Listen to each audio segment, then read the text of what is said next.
প্রতিদিন সকালের টিফিন, দুপুরের রান্না আর সন্ধ্যার টিফিন নিয়ে সবারই একটা চিন্তা থাকে যে আজকে কি তৈরি করব। তো আমি প্রতিদিনের মতো আজকেও কিছু না কিছু একটা নিজের মতো বানিয়ে নিচ্ছি, কেমন হবে খেতে জানি না। আর এটা আমি বানিয়ে নিচ্ছি সন্ধ্যার টিফিনের জন্য। আর ঘরে যদি কোনো কিছু না বানানো হয় তাহলে দেখা যায় যে বাইরে থেকেই কিনে আনতে হয়। আর বাইরের খাওয়াটা আমরা অত একটা পছন্দ করি না, মাঝে মধ্যে খাওয়া ওটা হলো আলাদা কথা।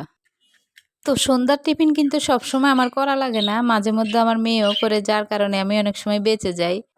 মেয়ে রেডি করে দেয়, তারপর আমি একটু আরামায়েশ করে বসে বসে খাই, এই আর কি।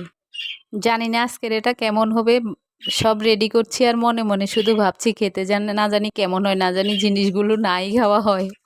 অবশ্য না খাওয়া হবে যে তা না, কারণ সবগুলোই তো খাওয়ার জিনিস দিচ্ছি, যেমনই হোক খেয়ে নেব।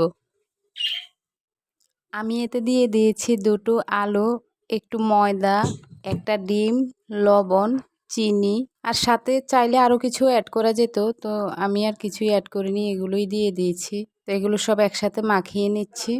ঘরে আগে থেকে বানানো একটু মেয়োনিজ ছিল, তো ভাবলাম যে যেমনই হোক মেয়োনিজ দিয়ে খাওয়া হয়ে যাবে। মেয়োনিজটা নামিয়ে দেখি যে ওটা নষ্ট হয়ে গেছে, তো কি আর করার, সস আছে, সস দিয়ে খাওয়া হয়ে যাবে। ডোটা আমার তৈরি হয়ে গিয়েছে, এবার আমি এগুলো ভাজতে চলে যাব।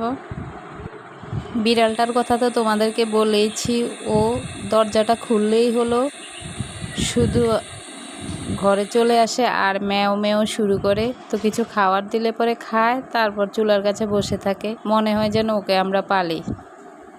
ভিডিওর শেষের দিকে এমনি একটা জিনিস আছে যেটা দেখলে এখন লোভ লাগবে, কিন্তু যখন এটার সিজন থাকে তখন খেতে খেতে অনেকেই আমরা বিরক্ত হয়ে যাই। তো ভিডিওটি শেষ পর্যন্ত দেখলেই তোমরা বুঝতে পারবে আমি কোন জিনিসটার কথা বলছি।